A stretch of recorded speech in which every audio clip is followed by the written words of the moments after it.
Black Star Network is here. Oh, no punches! I'm real revolutionary right now. Support this man, Black Media. He makes sure that our stories are told. Thank you for being the voice of Black America, Roland. Stay black. I love y'all. All momentum we have now, we have to keep this going. The video looks phenomenal. See, there's a difference between Black Star Network and Black-owned media and something like CNN. You can't be Black-owned media and be scared. It's time to be smart. Bring your eyeballs home. You dig?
What's up, folks? Today is Wednesday, May 17th, 2023. Coming up, a Roland Martin Unfiltered, streaming live on the Black Star Network.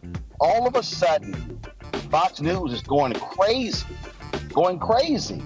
over Biden speaks about white supremacy. I'm going to explain to you why all of a sudden this is a huge problem for them. We'll talk with folks with Media Matters, with Southern Poverty Law Center, expert in the area of white supremacy.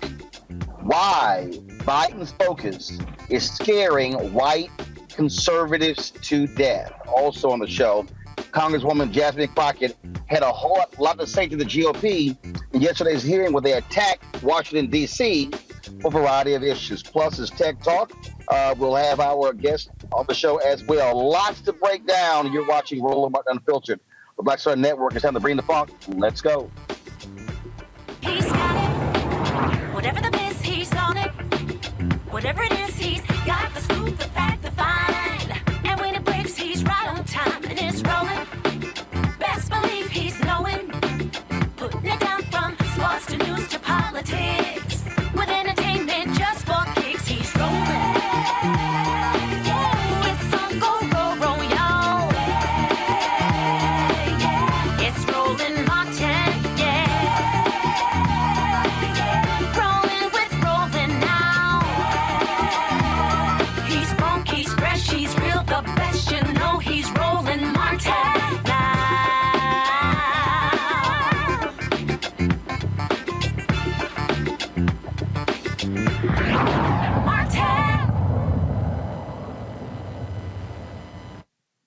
For the last 2 days, folks, I've been breaking down methodically Fox News and white conservatives being angry, just angry at President Joe Biden because he chose to speak about white supremacy in his commencement speech to Howard University on Saturday. They are angry that he was talking to black people. Now, Harris Faulkner, Rachel Campos Duffy, Will Cain, Peter Hegseth, all of them, they all been lying, claiming that, Biden hasn't discussed this in other places. He has. But you got to ask yourself the question, why is this hit dog hollering? Why are they so upset? Well, yesterday, Jesse Waters, angry and upset, and he actually had the audacity to try to have some advice for black people with his race-baiting self. Watch this fool. Biden didn't talk like this in the 80s, the 90s, and the 2000s. In fact, it was just the opposite. Why all of a sudden is white supremacy the biggest threat when race relations have improved? Yeah, he used to talk at Klan members' funerals, from what I remember. No, they're going to keep trying to divide us. This is a very good school. If you graduate from Howard University, you are going places. You are going to be working for white people, and white people are going to be working for you. So to have the president come there and feed them this stuff like they're victims of white supremacy is such a disappointment. And you know what the biggest domestic threat is to young black men in this country? Other young black men with guns. And that's the truth. And if you just talk raw numbers, you got health issues to worry about. Coronavirus killed 1 million people. You got absent fathers, education issues. Maybe there's a mass shooter who's a white supremacist a couple times a year. But in terms of the biggest threat to these very, very intelligent black people that have the world at their fingertips, this is not something I would be drilling into their heads. And this is something that proves that white supremacy is not what people think it is. They rank all of the ethnicities on income in this country. Indian Americans make $100,000 a year on average. Filipino Americans, Japanese Americans, Chinese Americans all make more money on average than white Americans. Hispanic Americans make more money on average than African Americans. And it's all based on education. It's not white supremacy that's the determining factor, it's education. Oh, don't you just love Jesse caring so much about black people that he now is telling black people what our concerns should be, what we should be fearing, what should be a threat to us. First and foremost, when we talk about white supremacy in this country, we're not solely talking about terrorism. We're not solely talking about mass shootings. But then again, when you are the white nationalist network like Fox News, it's not like you really understand that, nor do you actually understand black people. Now, again, you need to understand the strategy and how they operate. Will Cain, who is now hosting this week for the 8 o'clock hour after they fired Carlson, he was talking to Nikki Haley, okay? The same Nikki Haley who supported the Confederate flag when it was up in South Carolina, and she felt there were bigger issues to focus on. So who does she decide to blame for this dramatic increase in white nationalism and white domestic terrorism? Oh, the black guy, President Barack Obama. Why do politicians insist on dividing us and seemingly pushing us toward a race war? You know, you look, inflation's running rampant. You've got wokeism in schools. You've got crime at all-time highs. You've got, illegal immigrants, the totally open border. You've got China on the march. And that has nothing to do with race. And the idea that he brought up white supremacy goes back to exactly what you said. It started with Obama. Now it's with Biden. The leftists insert race into everything. And all that does is pit people against each other, and it doesn't allow us to get to any solutions. So their answer to everything is to blame everybody. Oh, so Nimrata, she actually is trying to blame Obama. It was his fault. Oh, and the left injects race. Never mind the reality that Donald Trump pressed so many racial buttons, and that's who he was speaking to. See, what I need y'all to understand is the strategy here, okay? What they're angry about, and I need you to listen to me very carefully, okay? What they're angry about, they do not want to see a significant black turnout in 2024. So what they're doing is they're attacking Biden, even though this has not been the first time, and listen to me clearly, this has not been the first speech that he's given where he mentioned white supremacy. He literally gave it in the State of the Union. What they're angry about is that he talked about it to a group of highly educated black folks.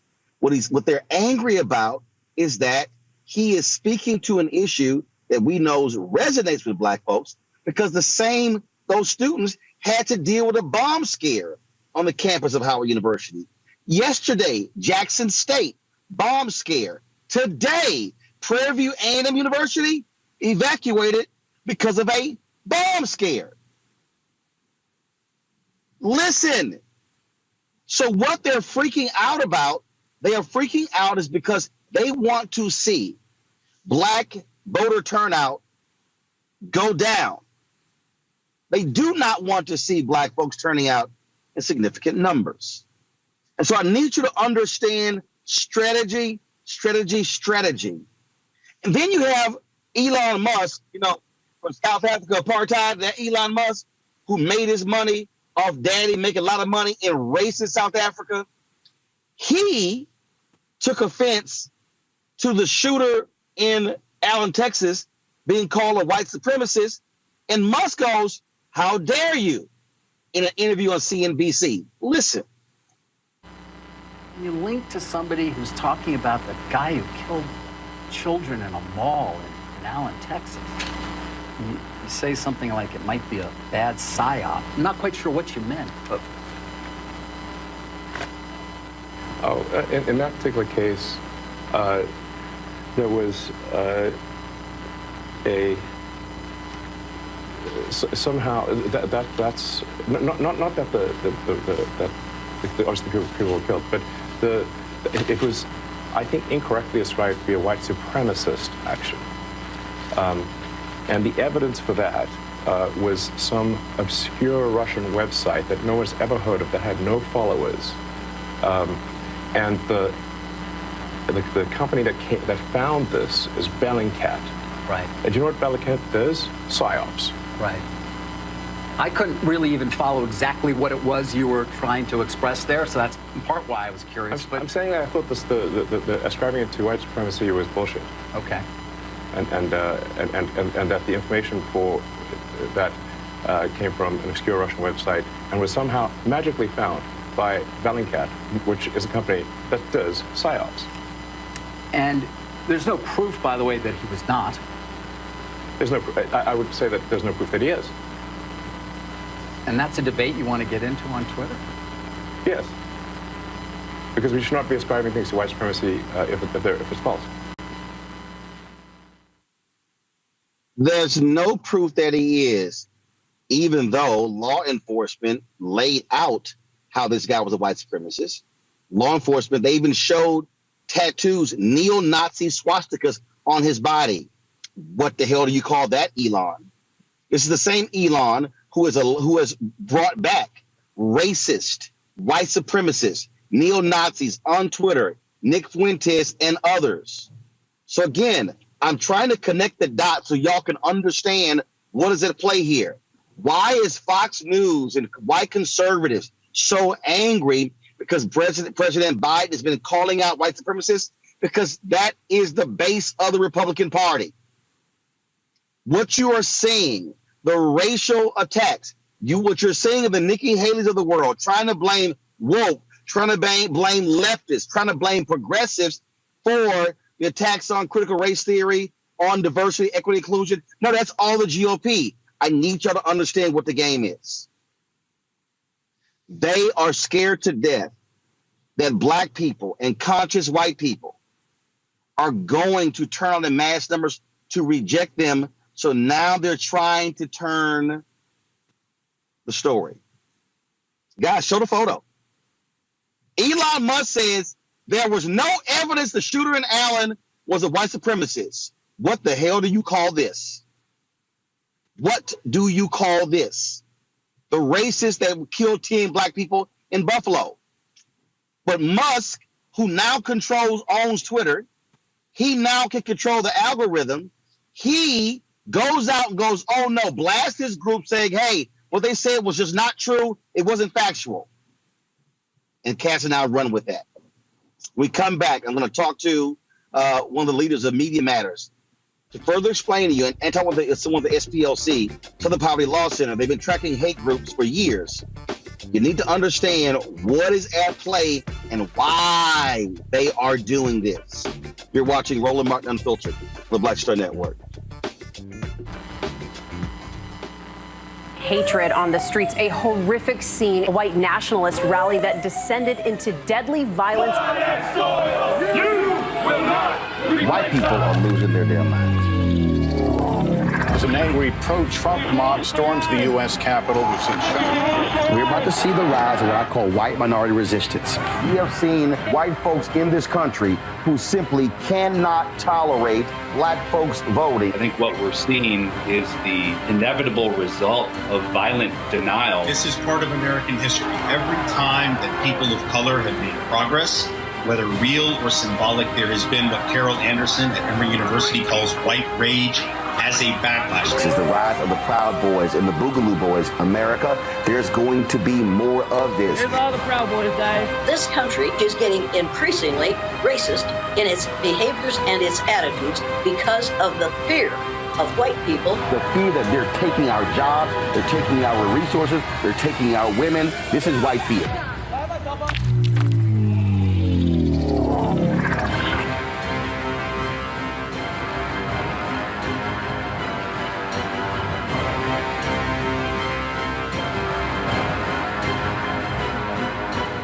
Black Star Network is here. Oh, no punches! I'm real revolutionary right now. Thank you for being the voice of Black America. All momentum we have now, we have to keep this going. The video looks phenomenal. See, this difference between Black Star Network and black-owned media and something like CNN. You can't be black-owned media and be scared. It's time to be smart. Bring your eyeballs home. You dig? My name is Charlie Wilson. Hi, I'm Sally Whitfield. And I'm Dante Whitfield. Hey everybody, this is your man Fred Hammond, and you're watching Roland Martin, my man, Unfiltered.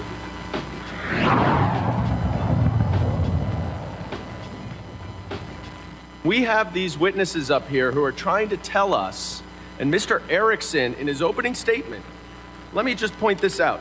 This is the big example that we need to be so worried about, because in Atlanta, apparently, there were 23 individuals arrested for crimes ranging from vandalism to assault.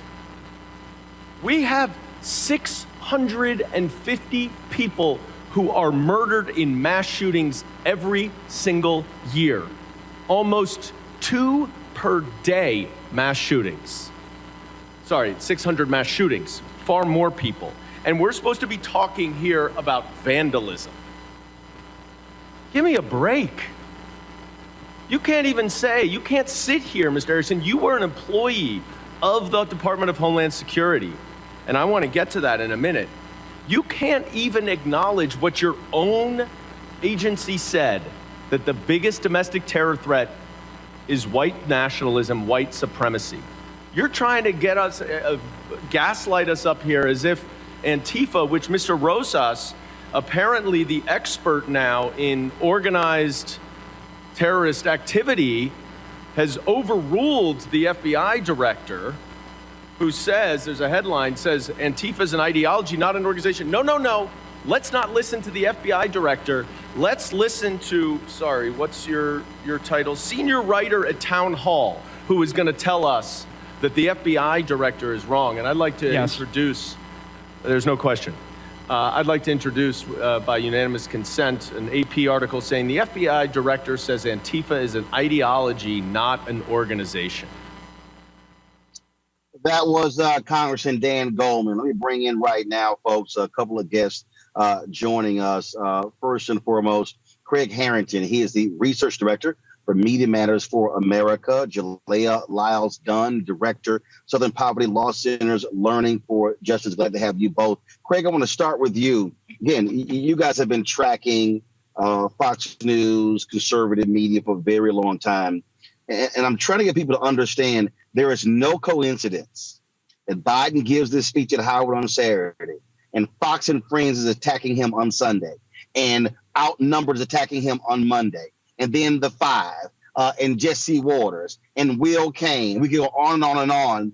And so this tracks with Ben Shapiro. We can go on. It tracks with what the right wing does, how they, again, marshal their forces, all of a sudden talk about the very same thing, not the other issues he mentioned in the speech, but white supremacy, because they are deathly afraid of people pairing, frankly, their followers with what Biden's talking about. Yeah, I mean, you hit the nail on the head, and I want to thank you again for having me on.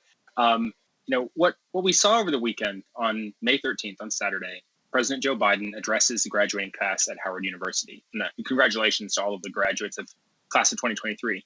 It's hard to believe how long ago it was. I was graduating from college myself. But during his remarks, it was typical sort of like aspirational commencement fare. He spoke about a specific domestic threat to stability and security. And the ironic thing is, so many of the right-wing media persona and so many of the Republican elected officials who are empowered and emboldened by that echo chamber, they're accusing Biden of exaggerating the threat by dramatically themselves exaggerating what he said. What he said is that white supremacy is the single most dangerous domestic terror threat in our homeland. Full stop. That is absolutely true. That's been demonstrated by the Department of Homeland Security. That's been demonstrated by the Department of Justice. That's been demonstrated independently by the FBI. And that's been demonstrated by leadership of those agencies during the Obama administration, during the Trump administration, and during the Biden administration. There is no political persuasion to this. This is simply the leading law enforcement and counterterror experts in our government acknowledging that the biggest threat from a domestic terrorism perspective is the growing, burgeoning, latent white supremacist movement in the United States.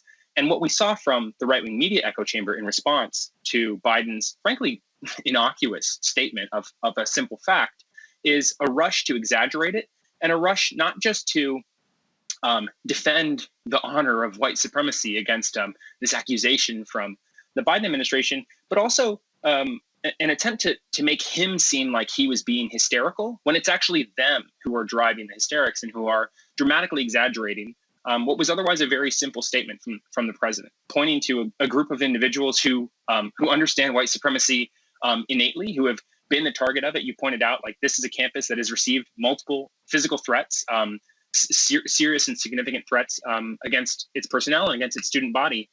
He doesn't need to tell them this statement of facts. They know these things, and they know them innately if they weren't learning that there in that room.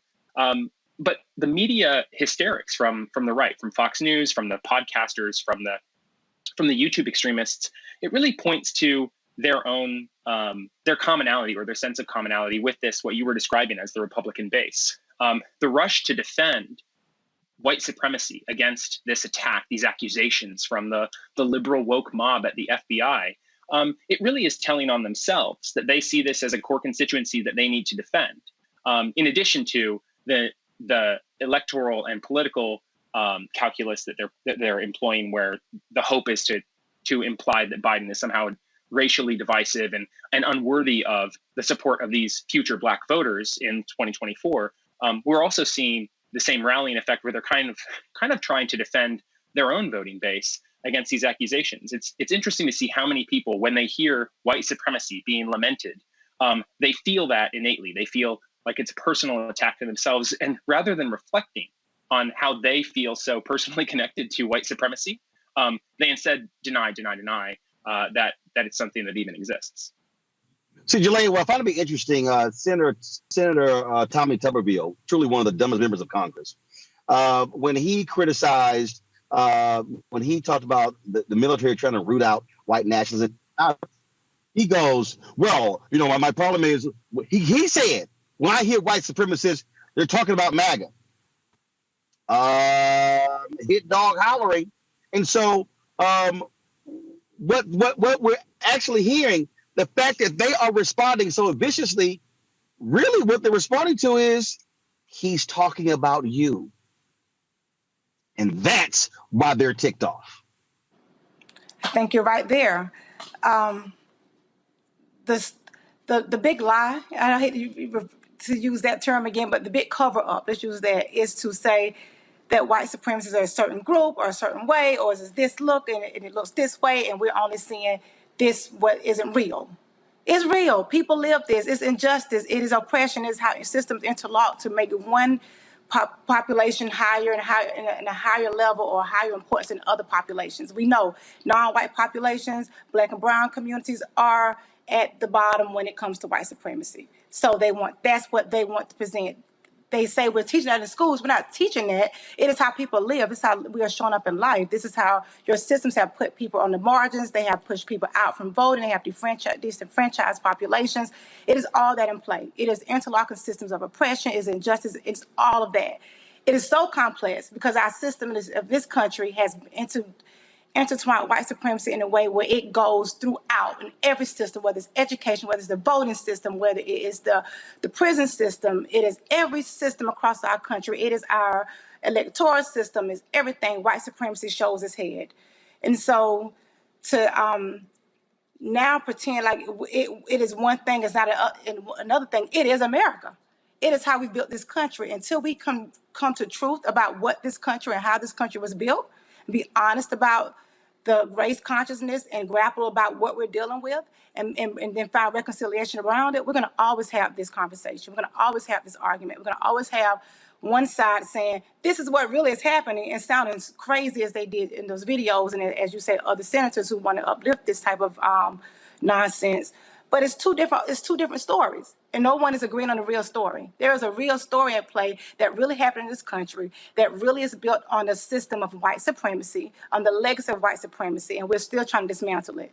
Those HBCUs were put in place so that young Black folk could come right out of being enslaved, and from the legacy of enslaved descendants can come into a school and understand they were meant to be here, that they are great, that they are special, and that white supremacy is real. So the fact that you even question that a historically Black college or university should not believe that is defying everything they were built on. They were built to know that was true, and they were built to know that their job was to show up despite and dismantle that system that tells them that they are less than, but they are greater than, they are better than, and they can run this country and lead this country from their greatness. I am a graduate of HBCU, so that's why I want to stand in that space too, where I was taught that. Craig, the thing here, and again, what I need people to understand, it's the narrative. It's the setting of the narrative. That's what Fox News is doing. And so what they're trying to say to all of their white listeners, because they don't have many black people who are watching them. They're trying to say they're attacking you. They're coming for you. I don't care what Nikki Haley says. The Republican Party desperately needs to gin up race in order to drive and stoke the white fear of their voting base, because they need that turnout. That's what Moms for Liberty does. That's what the whole anti-CRT stuff was all about. That's what now with the whole DEI stuff was all about. Fox News wasn't covering these races. They were marching in Washington, D.C. on this weekend because they know that's who watches them. Yeah, it's very interesting that you pointed out, you began this sort of segment by highlighting Jesse Waters. Jesse Waters, the rumor mill is churning here about Fox News. Jesse Waters seems to be one of the primary beneficiaries of the downfall of Tucker Carlson late last month.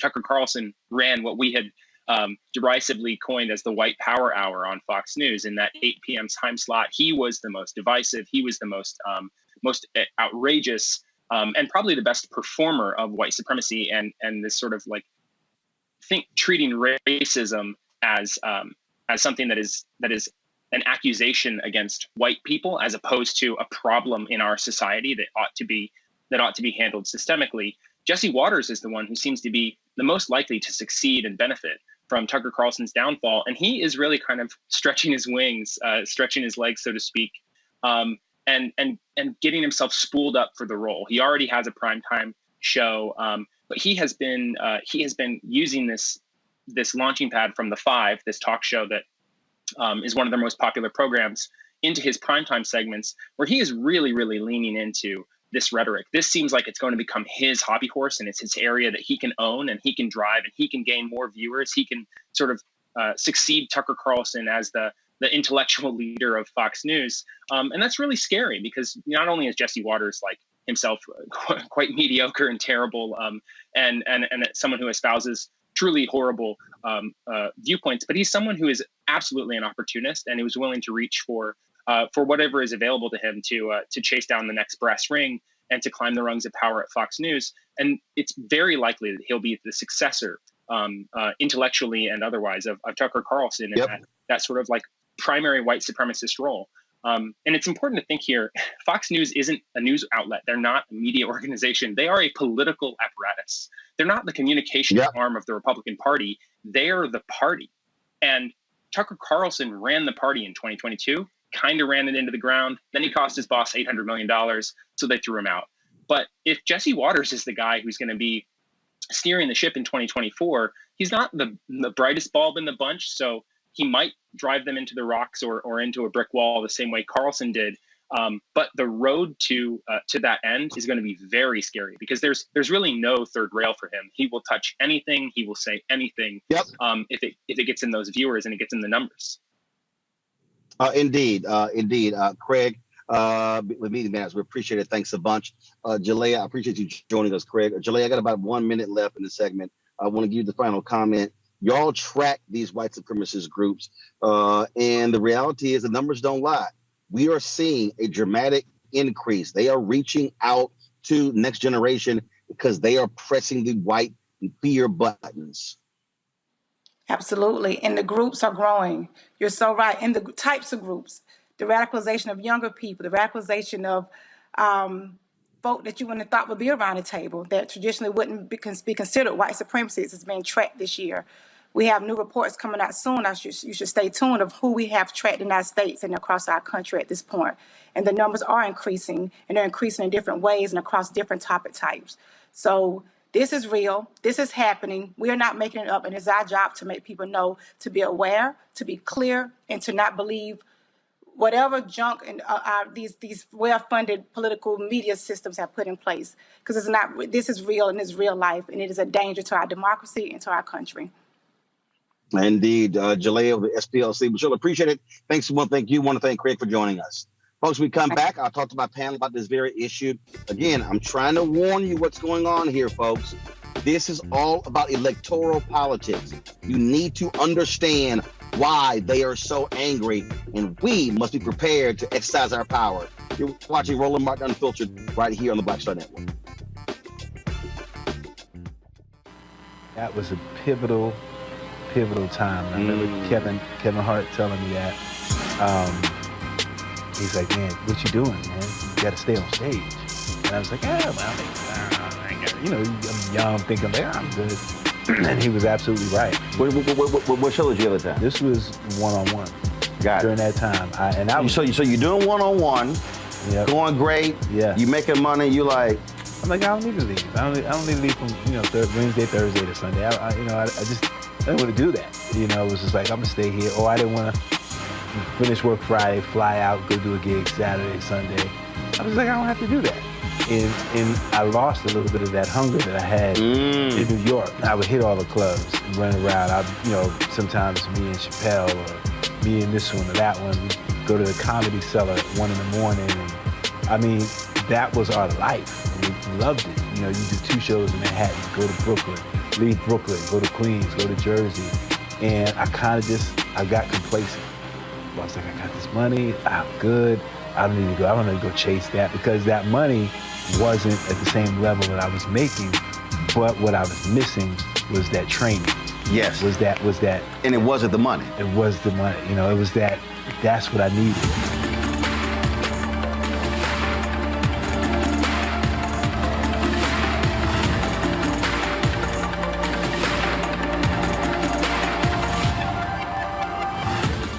Hatred on the streets, a horrific scene, a white nationalist rally that descended into deadly violence. White people are losing their damn minds. As an angry pro-Trump mob storms the U.S. Capitol, we've seen We're about to see the rise of what I call white minority resistance. We have seen white folks in this country who simply cannot tolerate black folks voting. I think what we're seeing is the inevitable result of violent denial. This is part of American history. Every time that people of color have made progress, whether real or symbolic, there has been what Carol Anderson at Emory University calls white rage as a backlash. This is the rise of the Proud Boys and the Boogaloo Boys. America, there's going to be more of this. Here's all the Proud Boys, guys. This country is getting increasingly racist in its behaviors and its attitudes because of the fear of white people. The fear that they're taking our jobs, they're taking our resources, they're taking our women. This is white fear.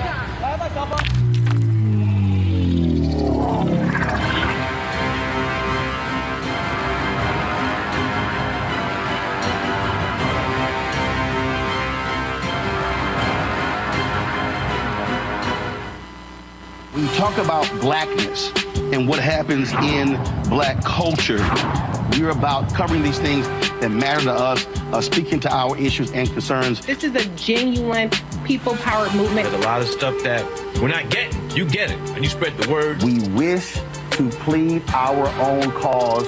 Too long have others spoken for us. We cannot tell our own story if we can't pay for it. This is about covering us. Invest in black-owned media. Your dollars matter.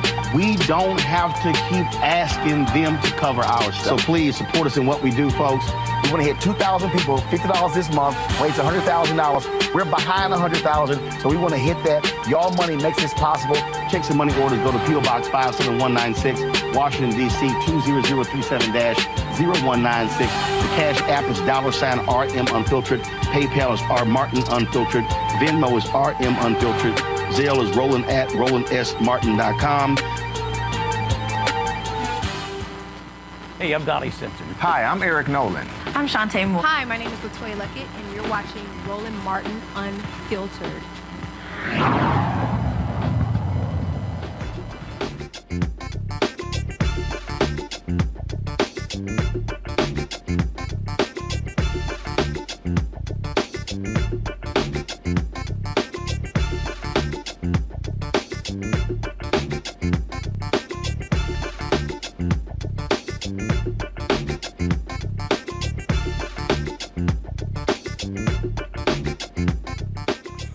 All right, folks, introducing our panel, Robert Patillo. He is the host, People, Passion, Politics, News and Talk, 1380 WAOK in Atlanta.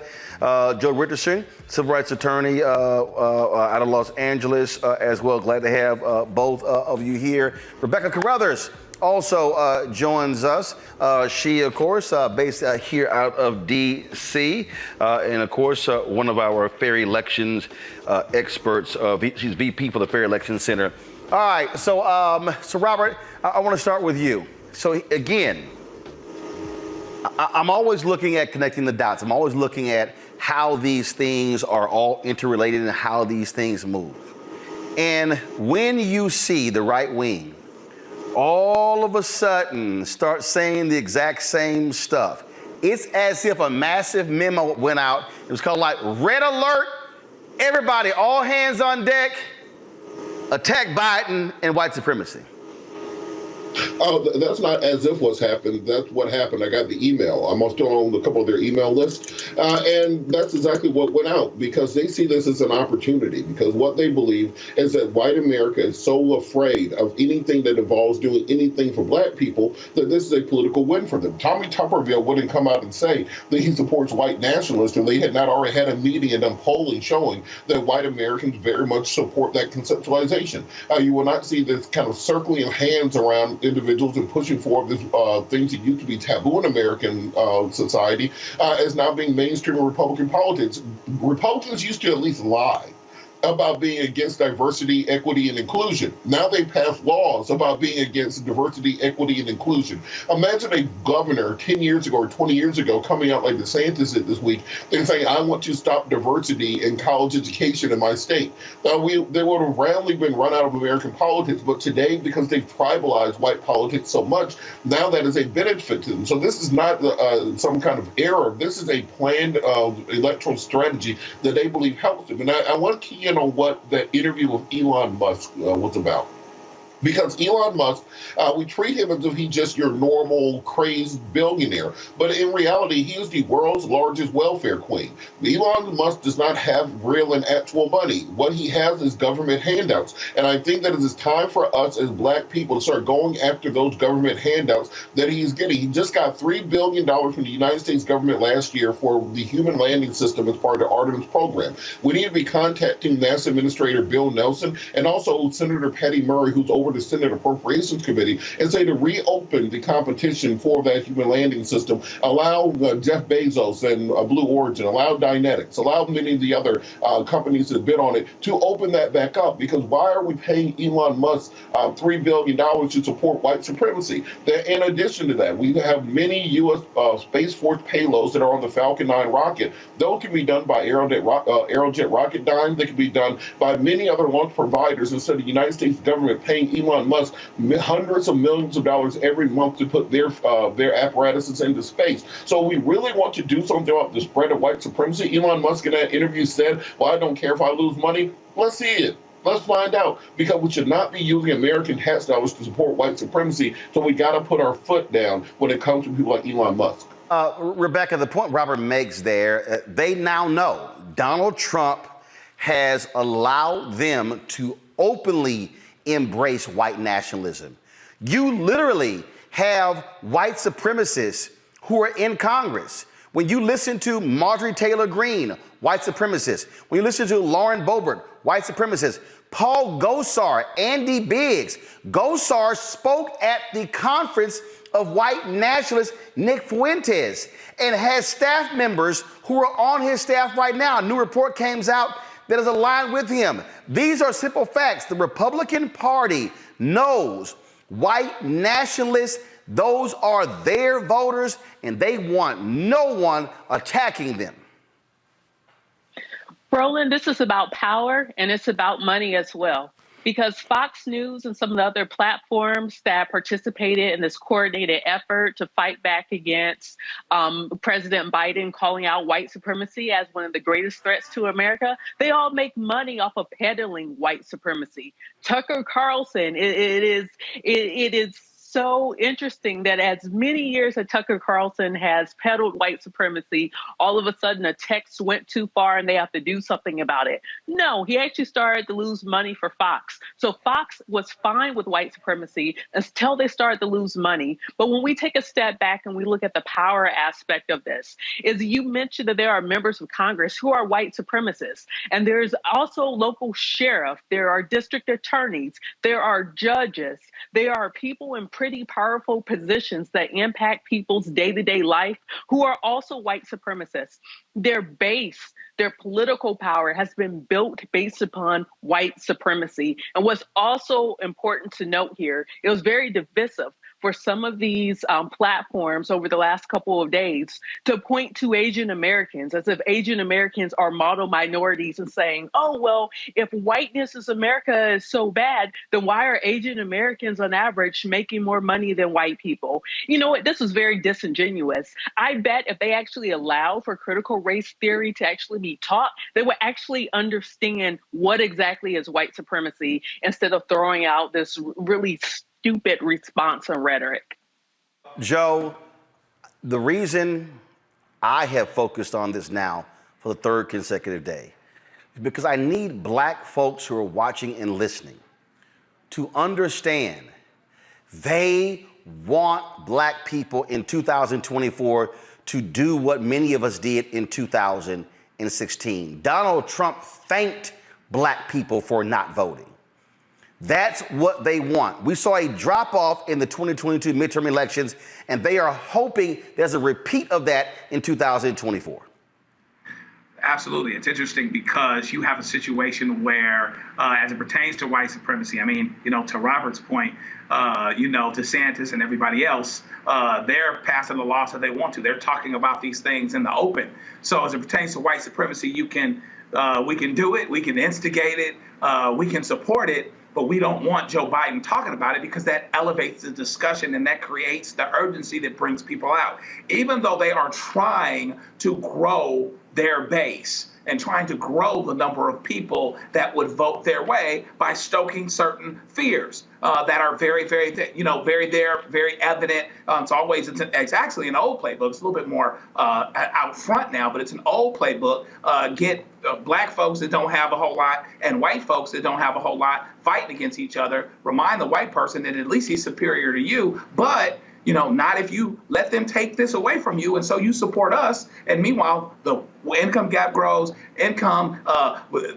those that have and have not grows. And hopefully, it's a two-step plan. Draw out more of their voters. But Republicans tend to lose high turnout elections. You've still got to suppress. You still got to keep people from voting. Republicans aren't trying to go get black people's votes anymore, if they ever were. What they're trying to do is keep them home by hook and by crook. You either get rid of the urgency, which Biden goes against, by talking about what he's talking about and elevating the discussion, particularly with people that are educated, or you suppress them so that they can't vote, so that millions of them are disfranchised. And so elections that are decided by the smallest margins, you end up winning instead of losing. And so, that's the whole point, is to, by hook and by crook, win these elections, keep people from voting, either through a lack of excitement, a lack of urgency, or a lack of ability through the laws that you pass, and at the same time, draw out your voters so that you can continue to get across.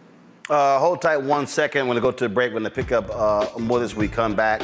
And I'm going to also show you again, that story about Paul Gosar, the congressman from Arizona, staff members having ties to white supremacists. How you had individuals who were running in the midterms who wanted to be governor and Secretary of State and Attorney General who are aligned with white supremacists, openly avowed white supremacists. I'm telling y'all, this ain't no joke.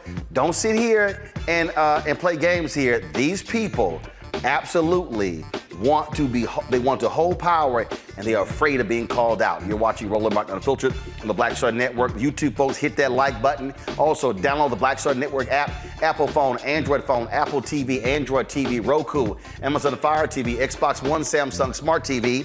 Also, join our Bring the Funk fan club. Your dollars make it possible for us to do what we do. Check out money orders. Go to P.O. Box 57196, Washington, D.C., 20037-0196. Cash App, $RM Unfiltered. PayPal is R Martin Unfiltered. Venmo is RM Unfiltered. Zelle is Roland@RolandSMartin.com. Roland@RolandMartinUnfiltered.com. We'll be right back. On the next A Balanced Life with me, Dr. Jackie, we're talking about leveling up, or to put it another way, living your very best life. How to take a bold step forward that'll rock your world. Leveling up is different for everybody. You know, I think we fall into this trap, which often gets us stuck because we're looking at someone else's level up journey, what leveling up means to them. For some, it might be a business venture. For some, it might be a relationship situation, but it's different for everybody. It's all a part of A Balanced Life. That's next on Black Star Network. Next on the Black Table with me, Greg Carr. We look at one of the most influential and prominent Black Americans of the 20th century. His work literally changed the world. Among other things, he played a major role in creating the United Nations. He was the first African American and first person of color to win the Nobel Peace Prize. And yet today, he is hardly a household name. We're talking, of course, about Ralph J. Bunche. A new book refers to him as the absolutely indispensable man. His lifelong interest and passion in racial justice, specifically in the form of colonialism. And he saw his work as an activist and advocate for the Black community here in the United States as just the other side of the coin of his work trying to roll back European empire in Africa. Author Cal Rostiala will join us to share his incredible story. That's on the next Black Table, here on the Black Star Network.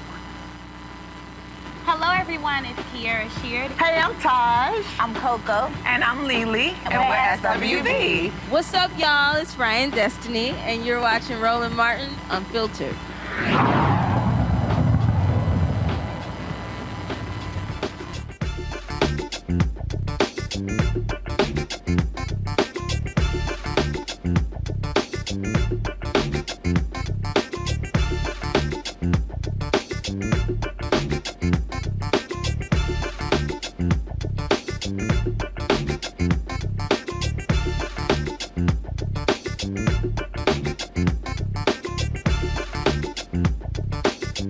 All right, folks, welcome back. Roland Martin Unfiltered is interesting, Robert, these hearings, and you see how now they want to reframe it. And I love the whole deal. Oh, Black people, you should be really more concerned about this and this and this. I love how they always want to deflect and tell us what the hell we should be focused on and what we should be more concerned about.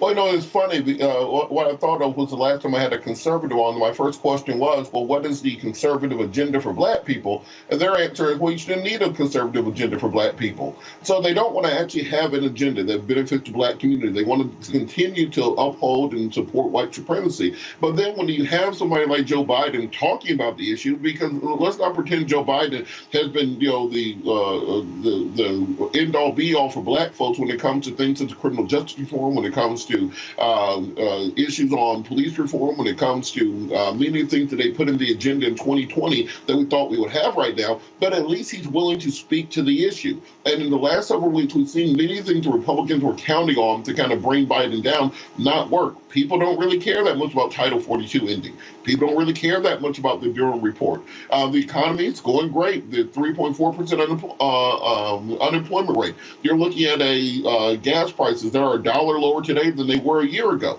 And because of that, they have to find new things to try to run on without actually having any policy. So their entire campaign strategy for 2024, they're showing you right now, it is going to be stoking the racial fears of white people. They're trying to scare the hell out of white people enough that they can bring Trump back into office. And it's our duty, our job, to make sure that doesn't work. Rebecca, this is why I wrote this. And it's amazing. All of these mainstream media folk don't want to have a brother on talk about it. And I'm sitting here going, don't y'all see what's going on? This is playing out in front of your face. But again, the problem with white mainstream media, which I wrote about in the book, White Fear, they are part of the problem. Those executives, those producers, they don't like the fact that this is also talking about them, even some of them who are progressive, so-called. Well, you know what's really interesting here? It's not good enough to speak out against white supremacy. If you're not actively anti-racist, you are a problem in America. You are a part of the problem. Whether you are Black, whether you are white, whether you are Hispanic, you have to be actively anti-racist. And so what's really interesting when you think about how important communications and media is in a country, if we're trying to invade a country, one of the first things we do is try to take out the communications. If you're trying to control a country, the first thing you do is you take on and you run communications, i.e. you run media. So if you are committed to white supremacy in this country, then the number one way that you're going to show that commitment and push forward white supremacy is through media, through communications, because that's how you talk to the masses. So what we see here is that there are folks within mainstream media who have a vested interest in white supremacy because it's how they get their views, it's how they get their power, it's how they make their money. Is one reason why we see a particular network that decided to do a unfettered town hall with Donald J. Trump, who we know to be a white supremacist, without actually asking the follow-up questions or even framing the town hall in a way that would actually hold him accountable for many of his misdeeds while he was in office and the misdeeds since he's been out of office. So there's too much money and too much power to be had in white supremacy. And that's the reason why we don't see mainstream media and we don't see even the mainstream Americans holding those who are actively peddling white supremacy and holding those folks accountable. You know, Joe, again, what Robert said and why we're laying this thing out to every Black person. And look, there are people who watch us who are not Black. There are people who watch us who are white, who are Latino, and they need to understand the Republican Party. We have seen this since 2016. They are the party of white America. Yeah, you got some Black people. Yeah, you got some Latinos, but they are about appealing to white people. And this is about fear. It's about getting them afraid. They're taking, look, as an ad we have, they're taking your jobs. They're coming for our women. They're coming for everything. They're coming for our culture, our way of life. That's what they're all about. And so this here, by attacking Biden for calling out, and again, this ain't Biden just going, well, what the hell, I can talk about it. You literally have law enforcement, intelligence folks in the United States that are saying white domestic terrorism is the #1 homegrown threat. But their whole deal is, how dare you, because they are the ones who are out campaigning for Donald Trump, for DeSantis, for the Republican Party across the country, north, south, east, and west. How dare you talk about what's true? How dare you actually accept the suggestion that the laws that you're trying to pass, or things that you're trying to do, who you've elected and supported for president, actually suggest that you are connected to, if not a white supremacist yourself, then connected to white supremacy and an acknowledged beneficiary of white supremacy. So how dare you treat things as they really are and call it like you really see it? And again, to the point that was made earlier, you know, Joe Biden ain't always been, you know, on the front of every bastion of liberalism. You know, he's nobody's far left, guys. Matter of fact, the progressives will tell you that and remind you that. But he gets it wrong and has gotten it wrong all the time on things like that. Probably had backroom conversations with him. And now here he is talking about white supremacy being the greatest domestic threat.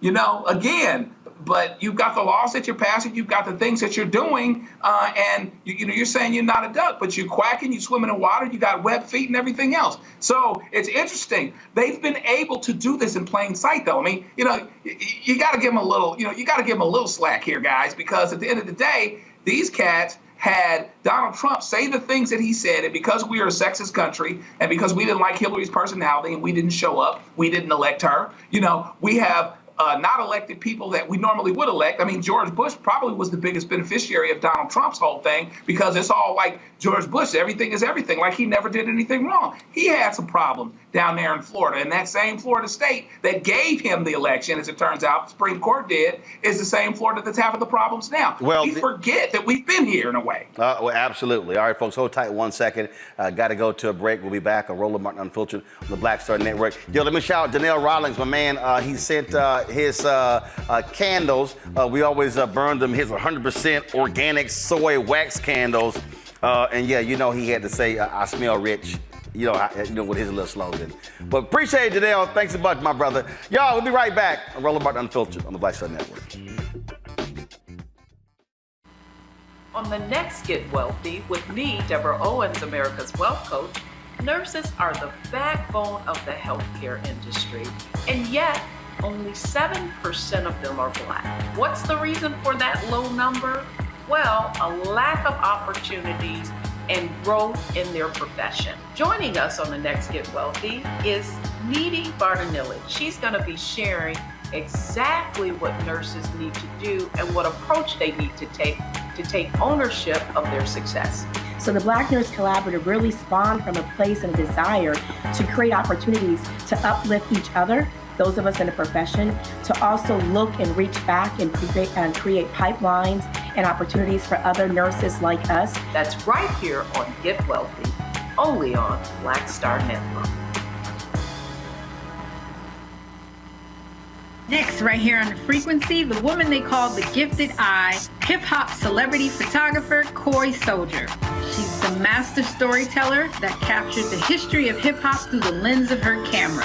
Tupac comes out, the next thing you know, you didn't know who they were at first. You just seen all these dudes just come rushing the stage.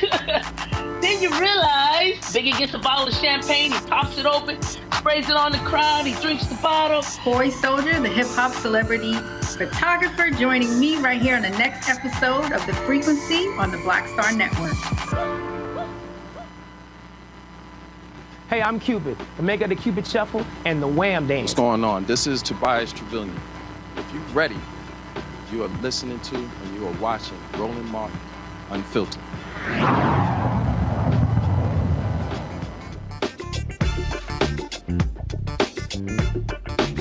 All right, so the GOP in their whole crime, they've been attacking Washington, D.C., attacking Muriel Bowser, saying they don't know what the hell they're doing.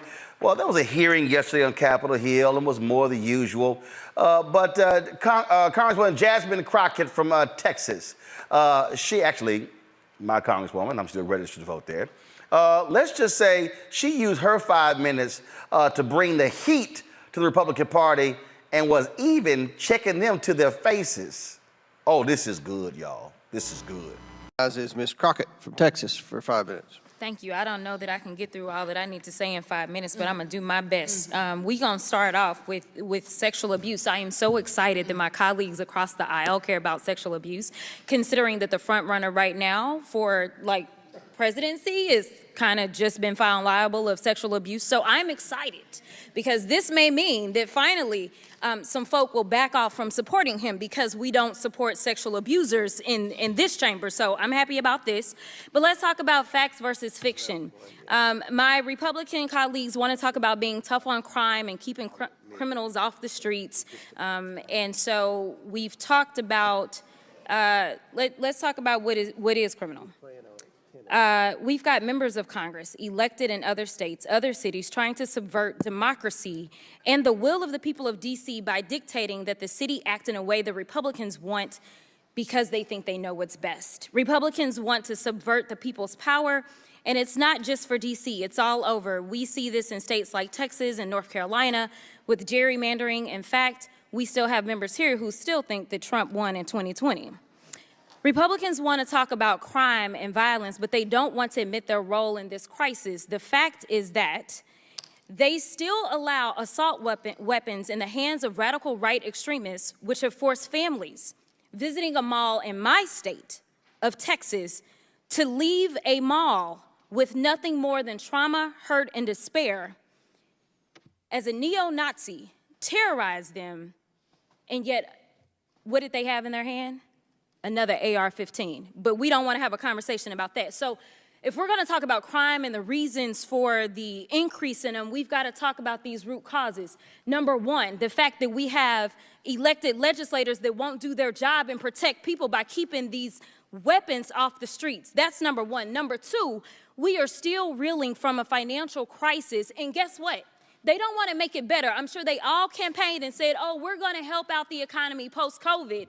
But right now, we are on a cliff over the debt ceiling. The debt ceiling that was raised 3 times under Trump, and 25% of this credit card bill that they don't want to pay was accrued under Trump, and he only had 1 term. And hopefully he won't have no more. Nevertheless, I digress. Let me move on.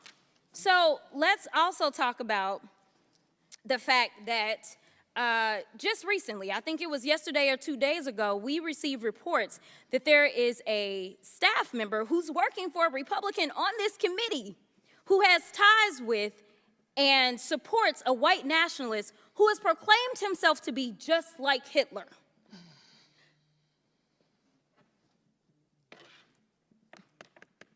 I don't really know what to say, except for the fact that this is a farce, all right? Because the fact is, we've got an increase in crime all over. If we really want to be real about it, let's talk about it. We're talking about D.C. right now, but the murder rates in red states like Louisiana, Mississippi, Alabama have statistically exceeded those in blue states like Illinois, New Mexico, and Michigan every year since 2000. But since my colleagues feel the need to meddle in local affairs of D.C., then let's look at where there might be issues. To be clear, D.C. doesn't control most of its own post-arrest criminal justice system. Instead, the federal government administers most of it. So I have a few questions, yes or no, for you, Mayor Bowser. The federal government, not D.C., has the authority to prosecute nearly all crimes committed by adults under D.C. law. That's correct. The federal government appoints judges to the local D.C. courts. That's correct. The federal government has jurisdiction over community supervision and adults charged or convicted of D.C. crimes. That's correct. The federal government has jurisdiction over the incarceration of adults convicted of felonies under D.C. law. Correct. Lastly, Mayor Bowser, isn't the federal government responsible for parole and supervised release of people convicted of felonies under D.C. law? Yes. Thank you. The fact is, my Republican colleagues want to talk about keeping D.C. streets crime-free. They can't even keep the halls of Congress crime-free, because we gonna talk about this, because I got 24 seconds. My freshman colleague has just been indicted on 13 counts, 13 felony counts, right? But have they exhibited any courage to say, you know what, we will disallow this in our body. We will make sure that we expel this individual. They have not. So what I don't want to hear is that they care about crime, because if they did, they would start by cleaning up our own house and mind our own business instead of coming after D.C. So thank you so much for your time. Thank you, Congresswoman. Ooh, Rebecca, she was lit. You love to see it. You know, what she said was very important, because I don't think most Americans understand that under home rule, or the lack of home rule, D.C. basically, their hands are tied in what they can and cannot do when it comes to responding to criminal activity and criminal arrest and criminal threats in the capital city. But not only that, D.C. actually got together, worked with a lot of community activists, advocates, as well as criminal justice reform experts to actually revise the D.C. criminal code. And they came up with something that ended up being a great product. But instead, we see that Congress is interfering with D.C.'s right to determine its own destiny, its right to determine how best to deal with crime within its borders. Instead, you see hypocrisy of the current Congress, who isn't paying attention, like Jasmine Crockett said, to what's happening within Congress. You literally have people who are indicted in this Congress, but this Congress isn't doing anything. I think it's time for Speaker McCarthy to let us know, are you pro-crime or are you anti-crime? They keep asking Democrats who are running for office in cities across the country if they're going to be hard on crime or soft on crime. I think it's time to ask Speaker McCarthy, are you going to be hard on crime or are you going to be soft on crime? You know, it was just hilarious just watching these nutcases, Joe, just drawing on and on and on. And when Representative Crockett lays it out, they're trying to blame D.C. for something the federal government has control over. And guess what? They run government. Yeah, I mean, it's interesting. Perhaps prophetically, in other parts of the country where there's a lot of black majority rule, potentially, the state is now changing things where they can come in and governor appointed folks can take over for judges, can remove DAs, et cetera, et cetera, et cetera. But the fact of the matter is, in D.C., they already have that control.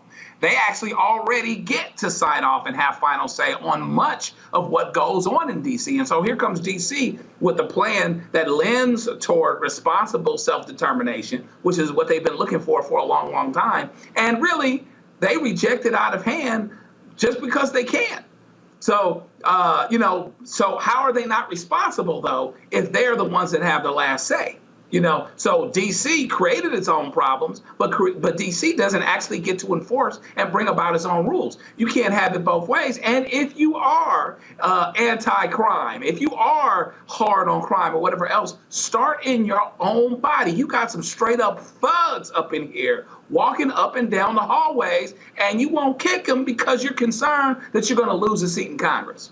So, you're going to have to figure out what it is that you're going to do and walk this walk that's related to this talk. Because at the end of the day, ultimately, D.C. is not in its own hands the way that it wants to be and desires to be. Why don't you let D.C. be in its own hands? And then once D.C. messes up, now you can start to make that a political thing and blame them. But if it's all laid at your feet and you're all ultimately responsible for it anyway, how are you pointing fingers at D.C. saying it's your fault, even though I'm in charge? And you know what, Robert? I mean, there are some dumb people, but there's no doubt in my mind that one of the absolute, undeniably dumbest people, now that Louis Gohmert is no longer in Congress, is this fool Clay Higgins from Louisiana. I mean, listen to this hick. You think Boebert and Marjorie Taylor Greene are dumb? I think he dumber. He like Tommy Tuberville level dumb. Listen to this. You've just testified regarding your specific role, your personal role in the days leading up to January 6th in the D.C. National Guard. Do you have counsel present, ma'am? No. Do you wish to amend your testimony in any way regarding what you stated today? I do not. Very well. Mayor Bowser, you are the mayor of Washington, D.C., correct? I am. And Washington, D.C. is the capital of the United States of America, correct? It is. The Capitol is the home of the entire seat of our government, the executive branch, the legislative branch, the judicial branch. The president is here, the vice president is here, 435 congressional offices, 100 Senate offices, the Supreme Court. All departments of the government are headquartered here. All agencies are headquartered here. In your knowledge, you're a very intelligent American. You have a clear understanding of history. In your knowledge, ma'am, is there any other municipality in these United States that has access to our seat of government as the citizens of Washington, D.C.? Actually, they all have more access because they have voting members of Congress and I'll ask senators. you to restrict your answers to my question. So let's go there. Robert, they're like, let me remind you, no clapping allowed in hearings. Well, they were clapping because dumbass looked like a fool. Yeah, any first-year mock trial professor can tell you when you're doing that type of quote-unquote cross-examination, don't ask open-ended questions and don't ask questions you don't know the answer to. You have to make sure you box them in so there's only one answer, which should be a yes or no answer. And he got somebody out-lawyered him on the lawyering. I think he would end up very embarrassed. And this part of the issue that we have with Republicans right now, because as I mentioned earlier, you have the Durham report come out earlier this week or last week, talking about the issues with the FBI and using flimsy evidence to go after Trump. Okay, fine. And you have Republicans, people like Vivek, the guy running for president, can't pronounce his last name, some other members of Congress saying, we need to abolish the FBI. We need to abolish law enforcement. We have to abolish the Department of Justice. Well, if that is your view on law enforcement when it comes to somebody potentially abusing President Trump, well, what about the way law enforcement has been treating black folks in this country for the last 400 years? When we march and say that we need to do something about over-policing in America, they say that we're calling for defunding the police. But when Donald Trump literally says we need to abolish the FBI and federal law enforcement because they're coming after me for all my crimes, somehow that is backing the blue. That is being pro-law enforcement. These people don't think about things before they say them. They don't put any policy considerations into what they say. They don't care about hypocrisy or something stupid anymore. It's all about what plays well on conservative media, what makes a good soundbite for the next podcast you go on, what gets you on a television show or a radio broadcast later on. And until we deal with this political situation of having these types of elected officials because of low black turnout, because we're not voting our population number to put these people out of office, we're going to continue having these situations with a menagerie of idiots running this country. Indeed. All right, y'all, going to a break. When we come back, more Roland Martin Unfiltered on the Black Star Network. Don't forget, YouTube, hit the like button. We should be way past 1,000 likes on the show. Then, of course, if you're watching on the app, we want you to hit that like and share button as well. Same thing with Facebook. Again, download the Black Star Network app for Apple phone, Android phone, Apple TV, Android TV, Roku, Amazon Fire TV, Xbox One, Samsung Smart TV. We also want you to support us. We're now Amazon News. Our 24-hour streaming channel is on Amazon News. You can watch it, folks, right there. Go to Amazon Fire, then go to Amazon News. We're there. You can also support us with your dollars. Send your check and money orders, P.O. Box 5. 7196 Washington, D.C. 20037-0196. Cash App $RM Unfiltered. PayPal R Martin Unfiltered. Venmo is RM Unfiltered. Zelle Roland at RolandSMartin.com. Roland at RolandMartinUnfiltered.com. And of course, be sure to get a copy of my book, White Fear: How the Browning of America is Making White Folks Lose Their Minds. Available at bookstores nationwide. Download your copy on Audible. We'll be right back.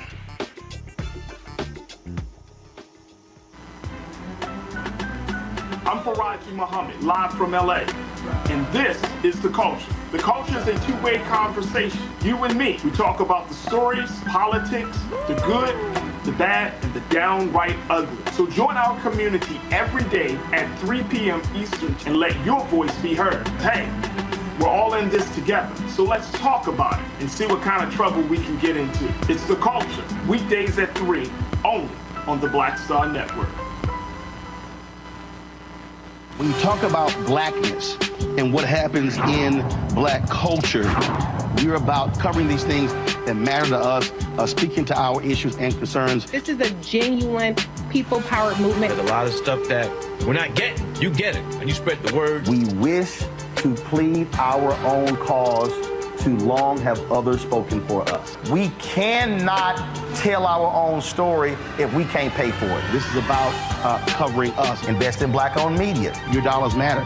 We don't have to keep asking them to cover our stuff. So please support us in what we do, folks.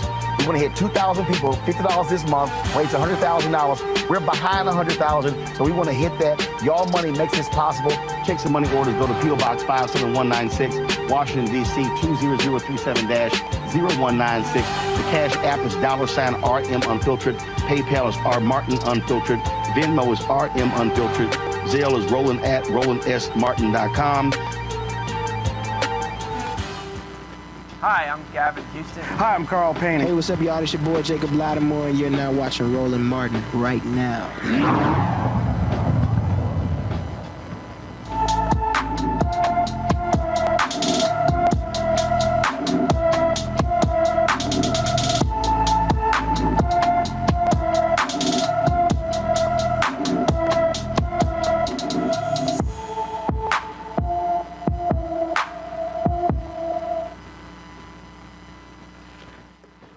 right, y'all. Black and missing here. Of course, we have this young man, DeAndre DeJesus, weighs height 5'11", weighs 140 pounds, black hair and brown eyes. Been missing from Miami, Florida, folks. You know, we always cover these stories. It's important for us to spread the word. If you actually have any information with regards to the whereabouts of this young man, please, we want you to call the Miami Police Department. This absolutely matters, folks, because, again, our kids are missing, and we don't get the same attention as we, of course, see all the time when white folks come up missing, which is why we do this every single day. Now, y'all know if a white woman or a white child came up missing, we would have Amber Alerts going on every single day. And so, please, again, DeAndre DeJesus missing from Miami, folks. And so, please, the number is there on the screen, and we want you to please make that phone call because we need this young man to be found. The number, again, is 305-247-1535, 305-247-1535. And so be sure to check that number out. Actually, I'm sorry. That's actually, I'm giving a different number here. So let me pull this number up here. I have a different one. Let's see here. Here we go. So you got the number there on the screen, and so please call that particular number there. Let's go to headlines, y'all. And first and foremost, Kid Rock is catching a lot of heat because he has contributed $5,000 to the fund of Daniel Perry. That's the white man in New York City who killed Jordan Neely, choked him to death. Here's what's so crazy. More than $2 million has been raised for the defense fund of this former Marine. Florida Governor Ron DeSantis literally put out a tweet asking folks to give. Then Nikki Haley, she comes out. Do we have sound over Nikki Haley on this one? Talking about how she actually has called for the governor of New York State, Kathy Hochul, to pardon this dude. Joe, what the hell? You got Texas Governor Greg Abbott being pushed by Tucker Carlson, and he says he's going to pardon the white man, the racist, who killed the white Black Lives Matter protester. Now you got Nikki Haley saying, oh, the governor of New York should pardon this guy. How all of a sudden is Daniel Perry now the latest Kyle Rittenhouse for the Republican Party? So we got it? All right, press play.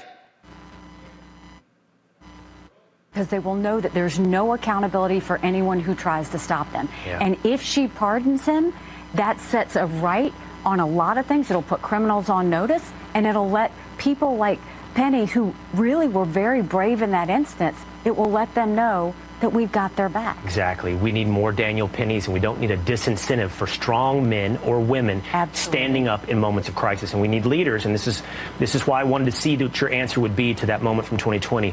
We need leaders who will stand up with strength in these moments where we are surrounded by fear. I have to go quickly, but I want to have a longer conversation with you. I hope that we have a longer conversation. But I do want to ask you this question on the way out. It's one that I think— So while Joe, Penny is now, again, their newest Kyle Rittenhouse. Yeah, he is, and he's got $2 million. He'll be able to mount up a pretty good defense, and in liberal New York City, he's got a good chance of at least hanging that jury. But, you know, New York is very interesting because it reminds you of the paradox that is America. You know, even you think, well, you're in New York, and so therefore, you know, we have Democrat mayors and we have Democratic governors or whatever else. But going back decades, Rudy, Trump.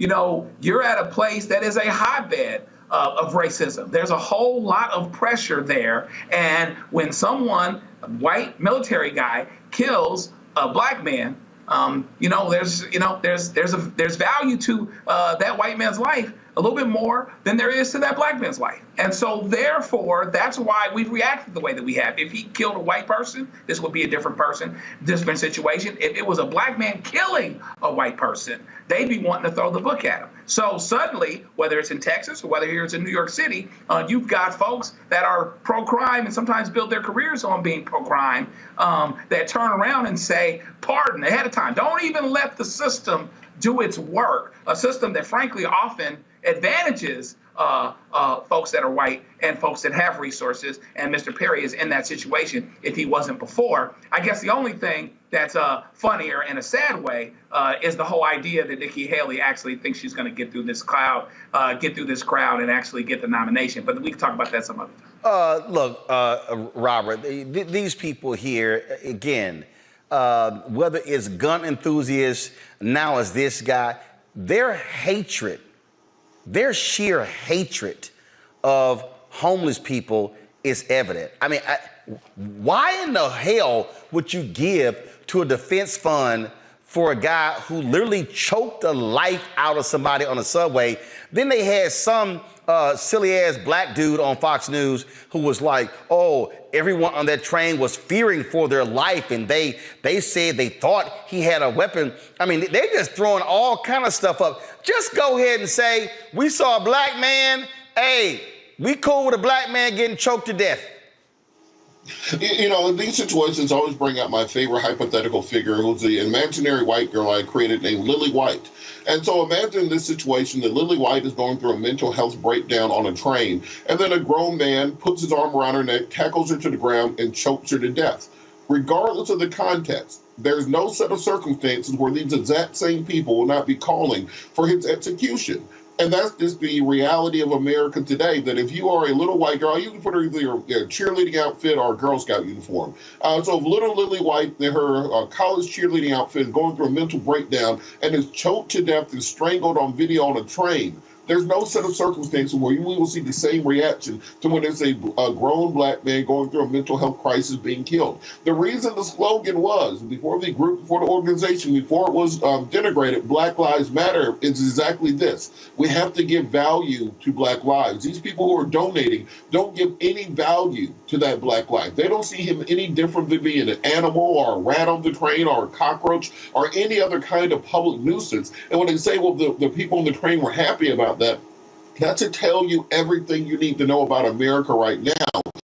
Because we're black and we see people who are poor. We see subhumans in large parts of this society. We see individuals who do not have civil rights or human rights or even the right to exist. We see nothing other than a pest. And that's the way they treated this individual. That's the way these donators are treating him. That's the way right-wing media are treating it. They see somebody who kills a black homeless man as a hero the same way that somebody stepped on a spider. And that's the scariest part of this situation, because all you need is one Upper East Side wealthy Fox News MAGA viewer on that jury who may have had one interaction with somebody or a homeless person or someone on the train one time in their life, and this man will be acquitted, and then will take his millions. He'll go on a media tour like Kyle Rittenhouse. He'll write books like George Zimmerman, and he will be set for life, because the value of a black man in this country is so low that it's actually a tradable asset that benefits people for executing.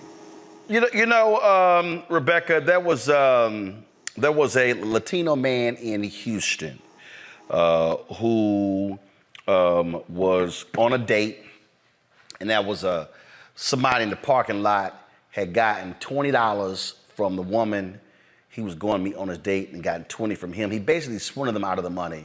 And then when the guy found out that he'd gotten ripped off for $40, he literally got up from the dinner, went outside, went to the parking lot, chased the dude, shot the dude, went back, sat down, and finished the date.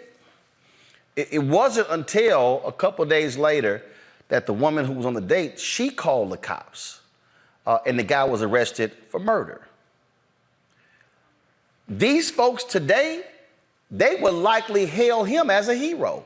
I mean, and so I'm sitting there going, this dude? And again, I don't know nothing about Daniel Penny, but when you are when you're a former Marine, you are trained to kill in hand-to-hand combat. He knew he could kill that man. He heard this man dying. And these people are saying, oh, oh, that was a great spectacle. These are the folks who if they were back in the Roman days, would be sitting here going, thumbs up, thumbs down. These people are sick and demented. So let's get this straight. So Nikki Haley, who's a contender for the Republican nomination to be president of the United States of America, just ain't contending for nothing. Let's be clear, Rebecca. Her ass ain't contending for nothing. But she announced she's running. Go ahead.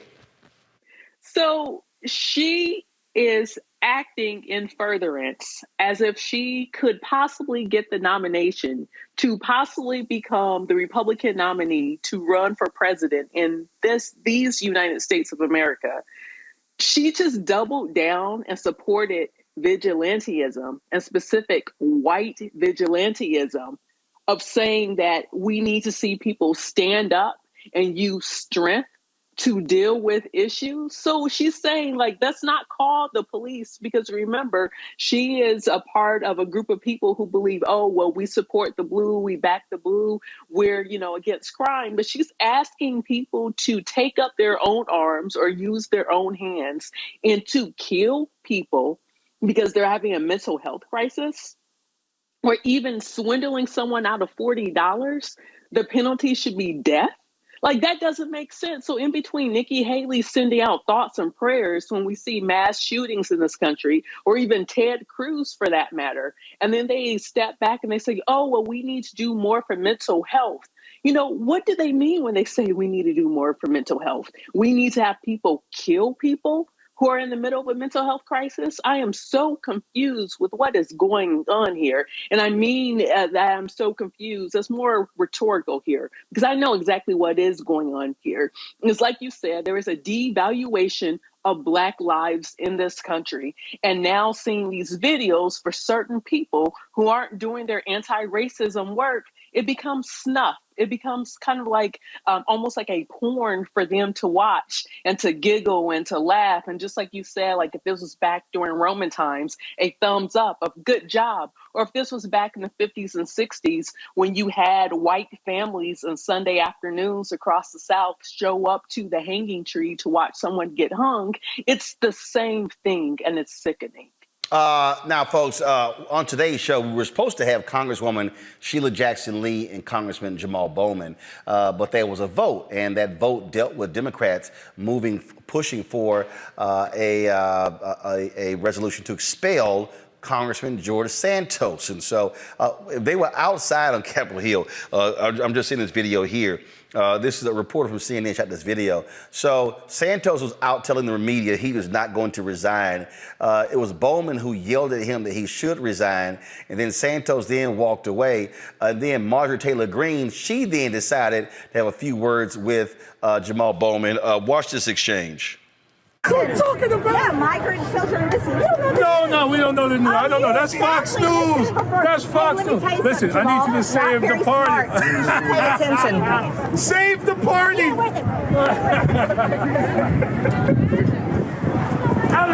what are you talking about? Yeah, migrant children. I must say, Robert, I love the fact that Jamal Bowman ain't got no problem getting in these fools' faces. Why did Marjorie Taylor Greene sound like she was trying to talk to the manager? I mean, like she really just walked up with this level of white woman privilege that is just difficult to comprehend. And the idea that you just get to walk up to another member with no decorum, with no class, with no dignity, with no even understanding of the process. You talk to media after he talks to media, you have a debate, and then you vote on things. That's the way we do in civilized society. But in the trailer park that she's from, apparently you think you just get to walk up and start flapping your gums around. So I'm glad that he handled it with that level of class and dignity. I'm glad that he's able to laugh those things off, but in reality, it's not a laughing matter. This is something that Black men deal with in the workplace and everywhere else, and entitled Karen walking up and thinking they get to talk you then because they don't have any respect for you. So shout out to the brother for handling it in such a good way. Don't roll up on me like that. I'm just going to let you know that right now. Do not roll up on me like that and start flapping your gums. You're going to hear something you don't want to hear.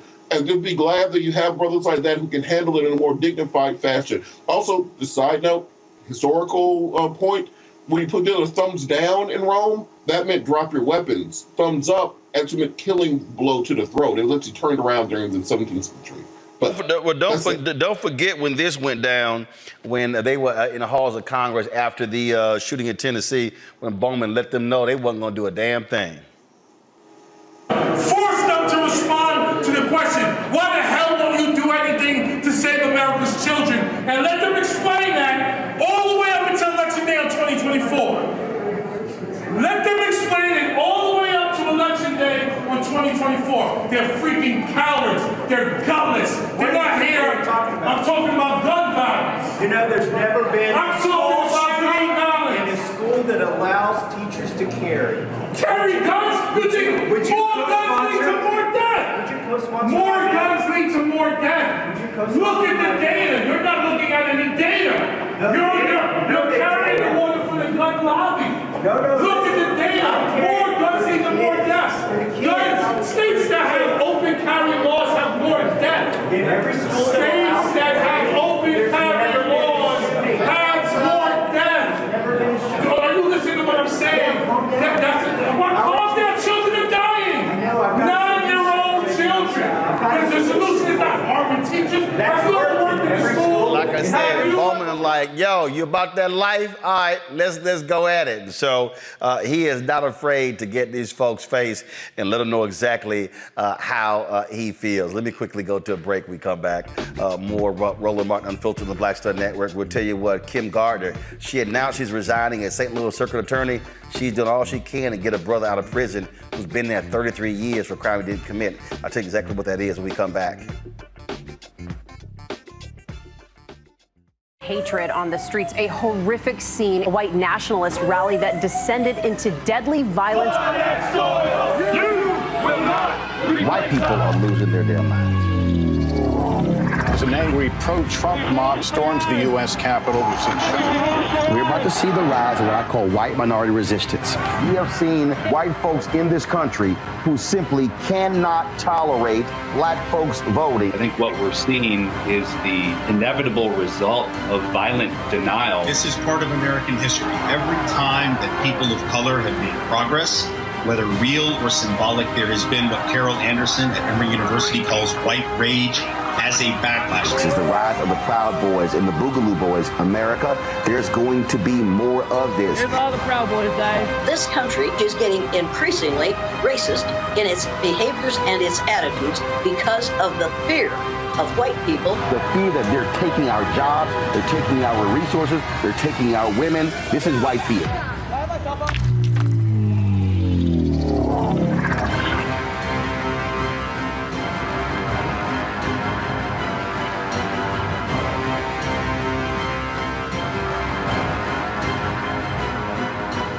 Black Star Network is here. Oh, no punch! I'm real revolutionary right now.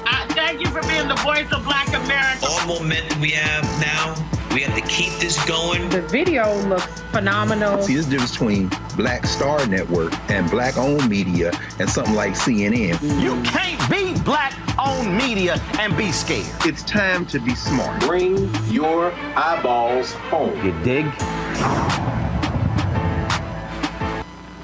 Kim Whitley. Yo, what's up? This your boy Ice Cube. Hey, yo, Peace World, what's going on? It's the Love King of R&B, Raheem Devon, and you're watching Roland Martin Unfiltered.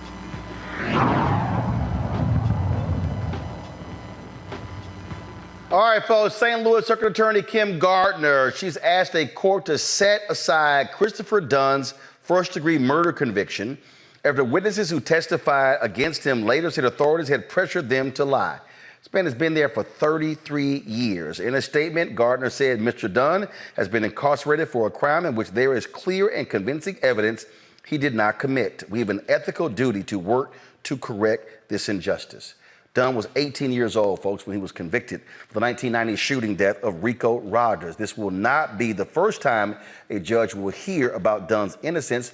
At an evidentiary hearing in 2020, Judge William Hickel agreed that a jury would likely find Dunn not guilty based on new evidence, but Hickel declined to exonerate Dunn, citing a 2016 Missouri Supreme Court ruling that only death row inmates could make a freestanding claim of actual innocence. Dunn was sentenced to life in prison without the possibility of parole. Well, Joe, hell, ain't that a death sentence? Yeah, functionally speaking. I mean, you know, I'm glad that the DA is doing a couple of things here. She's on her way out, but this is absolutely the right thing to do.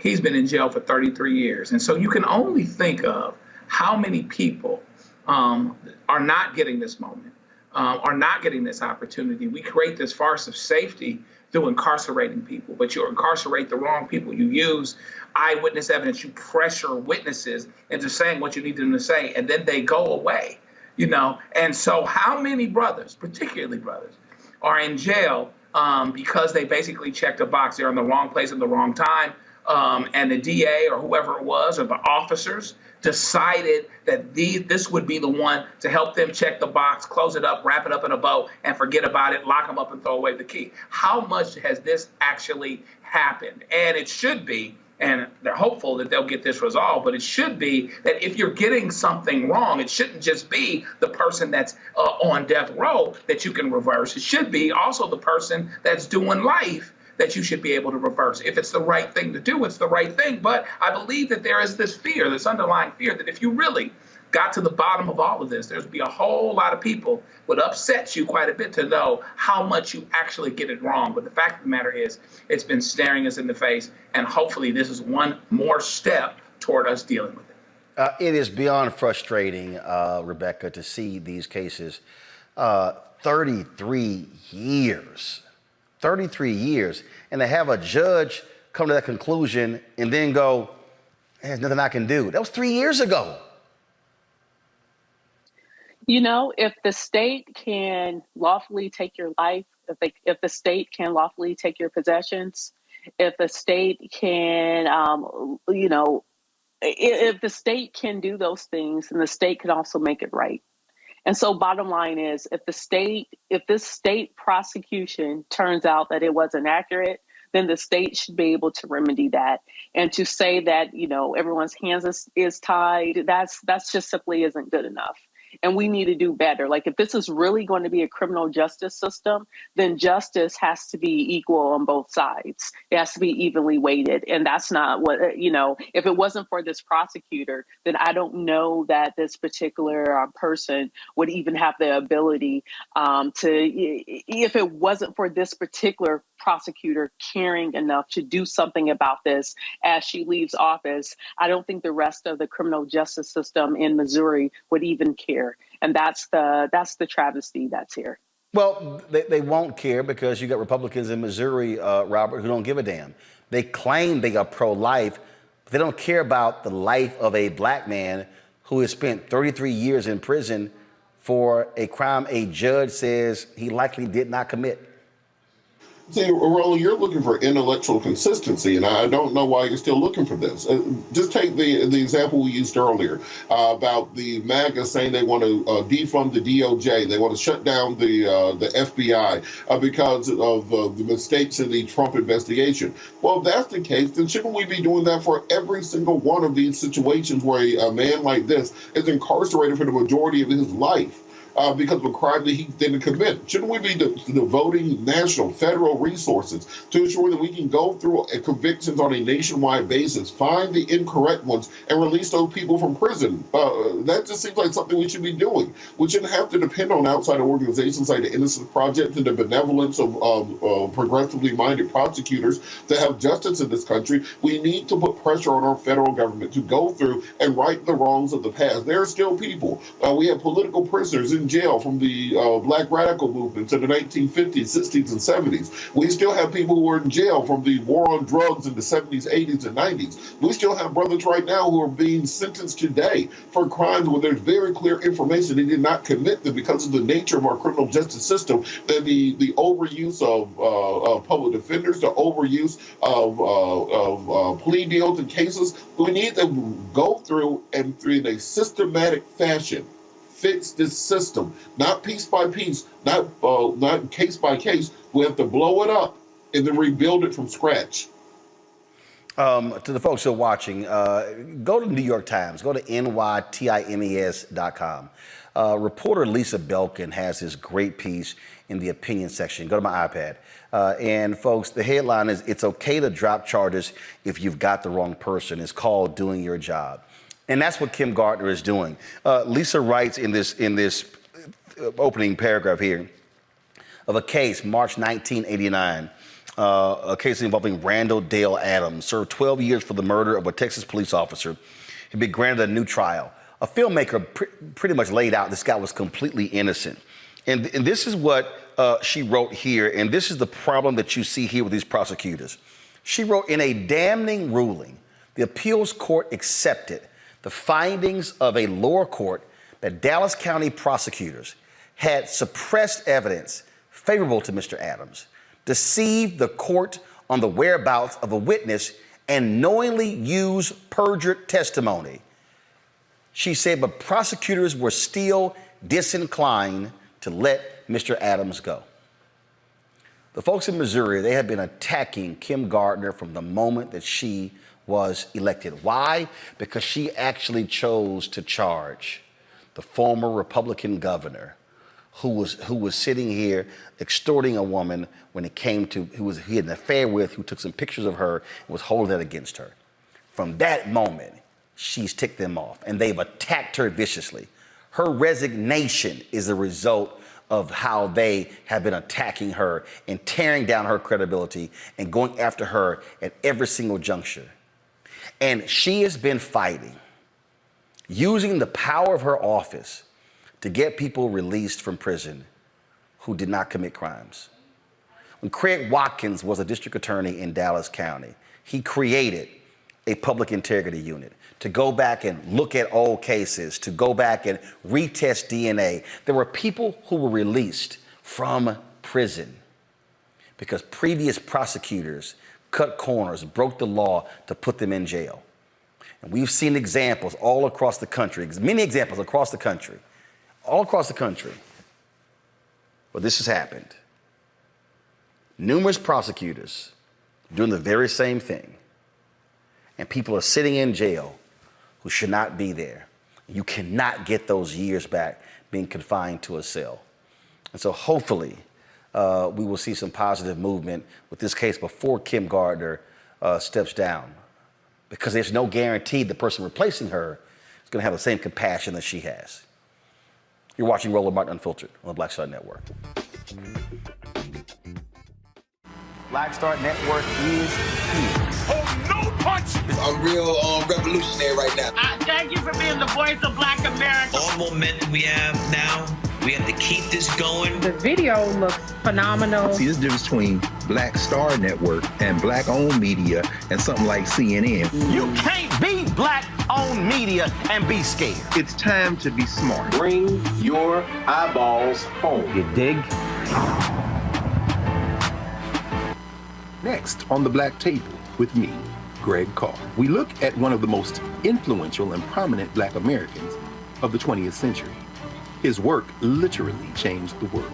Among other things, he played a major role in creating the United Nations.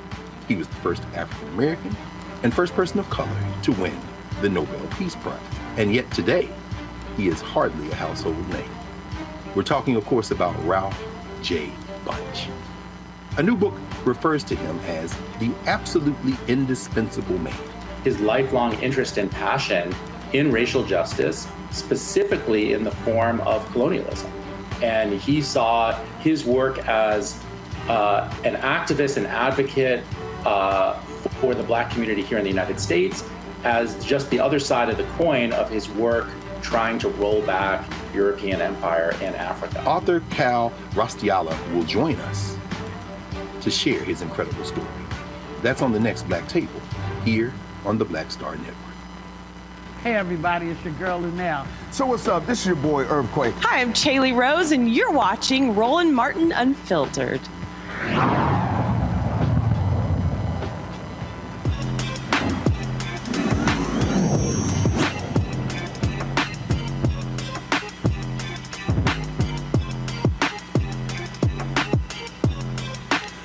Are Are you aware that Black indigenous communities that actually purchase items with plastic lack access to recycling areas, live in what are called hot zones for waste incineration, and are more exposed to the toxic chemicals that leak from plastics during use into the air, land, and waterways when those plastics are buried or burned? Well, a Black entrepreneur has created Pivet Plastic.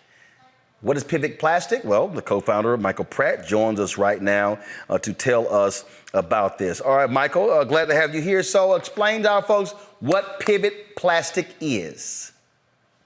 Hey, Roland, thanks for having me back. Pivet Plastic simply is a material that rapidly degrades when it goes into a landfill. Essentially, you mentioned it already earlier, but in general, plastic takes 400 to 500 years to even begin degrading when it's thrown away and when it's sitting in landfill. And so my co-founder, Will, and I worked on a material that we have called Pivet Plastic that allows plastic to self-cycle. And what we mean by that is simply that if you do not recycle one of a Pivet product made of our plastic, when it enters landfills, it'll rapidly degrade in 3 to 5 years. We've gone and had it third-party tested by a company by the name of Intertech, global testing facility, who've given us the highest level award possible, a Green Leaf Award for our product because it rapidly degrades in 3 to 5 years.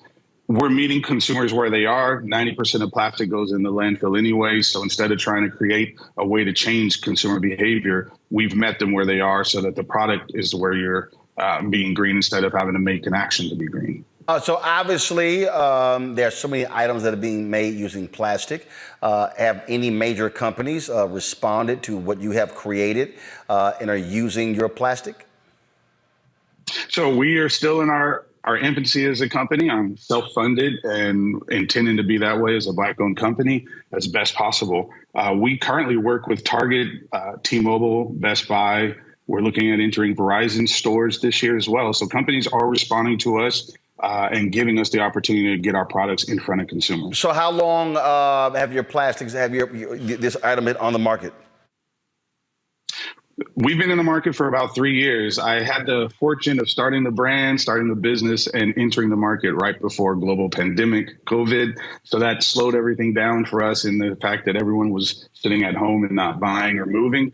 But we've been rapidly growing since then. NPD, which is the largest, they're kind of like the Nielsen for point of sale and what happens in retail, ranked us as the 20th largest case or protective case brand in the market last year. So we're growing rapidly, and it's just a matter of getting more of your audience and others like us into the stores to pick up our product instead of other brands. Questions for the panel. I'll start with you, Joe. Wow, this is a great product. Tell me about what your next frontiers would be in terms of your imagined growth in the next 3 to 5 years. What would you like to grow into if you had your druthers? So, the best place to go is anywhere that there is a one-time use or single use of short life cycle plastic. Right now, the mobile accessories market is multiple billion-dollar market. I'm trying to grow to become a top-tier brand, top 10 brand first. And then from there, the reason we even started with cases is because when you consider everyone on the planet is carrying a phone, what better cheap way to market than to sell a case to you and have you walk around seeing the Pivet name? Then when you see it on something else, you already know who we are. And you're already, I've already done the branding. Rebecca. Sure. Do you have a particular patent on the technology or like utility patent on the technology for this type of plastic?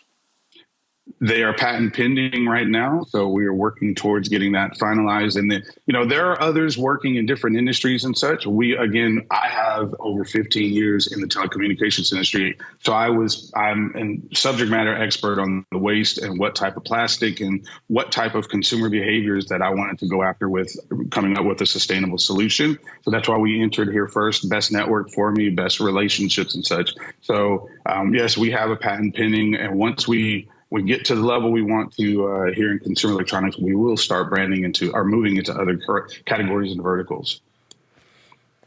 Robert. Green energy and cleaning up the environment are all the rage right now. Have you reached out to any large industries that are in this sector for additional funding, for partnership, for mentorship, for distribution, et cetera? Because it seems like this is something they should be jumping at. So the answer, that's a pretty complicated answer to provide. So obviously, as we started off, we were looking for support. Again, going through the pandemic, even then when Black Lives Matter kicked off and everyone was saying they were going to support and push Black business more, we've just still found it to be a struggle, to be very honest with you. I've talked to Fortune 500, I've talked to many banks. We've still found it a struggle. We're a revenue generating entity. As I mentioned, I have products nationally available. It's just a struggle. And I'm also happy that I'm privately owned, that it's my business. And while it's taking us a bit longer, you know, our community has generationally been able to create wealth, has generationally been able to create in this society, and had it taken or been limited. I'm trying to build a business in an industry that there aren't many Black-owned companies, and then trying to then use that to help inspire others to do so. So while I would love money from others and I would love to be able to grow faster through the support of other money, I'm kind of happy doing it the way I am right now as well, because it's mine, it's ours, and it's something that I can look to use as an example for others. And so my last question, and so what type of products or what type that when you're talking to that this product is best used for? What is it? Cases? Is it water bottles? Like what? So the material that we have, our Self-Cycle technology, works on multiple different types of plastic. So any of these plastics that we've tested on and can be manufactured for any type of plastic product use. We focus right now on consumer electronics in the mobile sector. So we manufacture phone cases, we manufacture cases for your AirPods, for your tablets.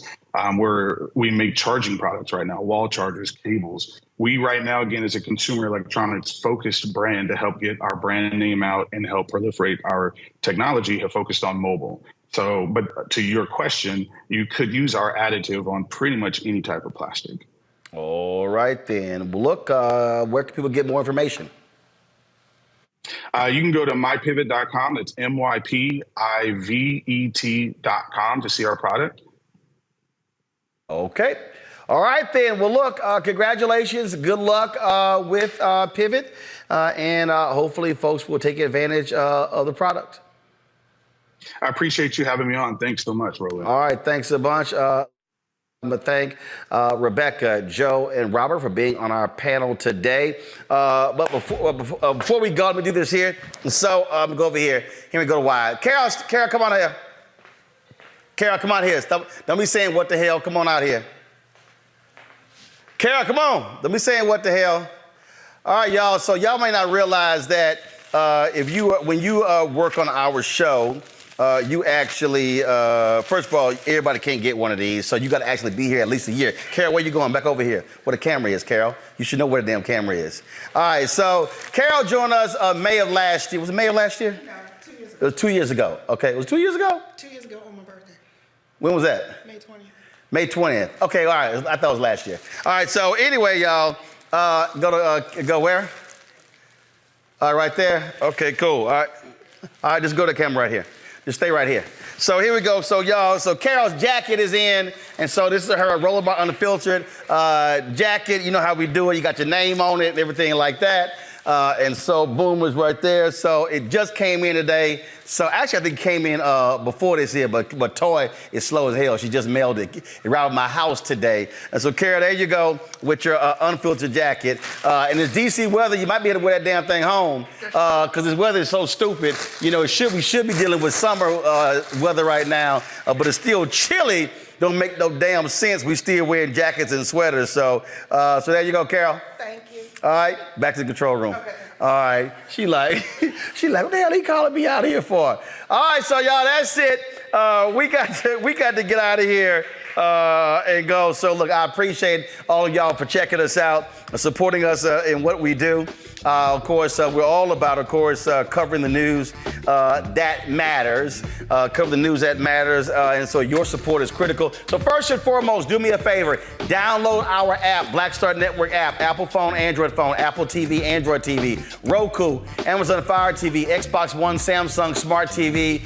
You can also support us in what we do by supporting us by watching Amazon News. We're on the Amazon Fire platform. Watch us on the Amazon News. Also, contribute to the Bring the Funk Fan Club. Your dollars make it possible for us to cover the news, to pay our staff, to pay all the stuff that costs, the studio space, you name it. None of this stuff is free, y'all. And so send your check and money orders, P.O. Box 57196, Washington, D.C. 20037-0196. Cash App, $RM Unfiltered. PayPal's R Martin Unfiltered. Venmo is RM Unfiltered. Zelle, Roland@RolandSMartin.com. Roland@RolandMartinUnfiltered.com. And of course, get the book, White Fear, How the Brownie of America is Making White Folks Lose Their Minds. Available at bookstores nationwide, Amazon, Barnes & Noble, Books A Million, Target. You can also download your copy on Audible. I'll see y'all tomorrow right here on The Blackest Show, out here. Holla! Black Star Network is here. I'm real revolutionary right now. Support this man, Black Media. He makes sure that our stories are told. Thank you for being the voice of Black America, Roland. Stay black. I love y'all. All momentum we have now, we have to keep this going. The video looks phenomenal. See, there's a difference between Black Star Network and black-owned media and something like CNN. You can't be black-owned media and be scared. It's time to be smart. Bring your eyeballs home. You dig? Pull up a chair, take your seat.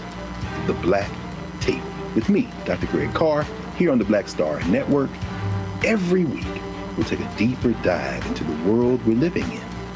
Join the conversation only on the Black Star Network. Hi, I'm Dr. Jackie Hood Martin, and I have a question for you. Ever feel as if your life is teetering and the weight and pressure of the world is consistently on your shoulders? Well, let me tell you, living a balanced life isn't easy. Join me each Tuesday on Black Star Network for A Balanced Life with Dr. Jackie.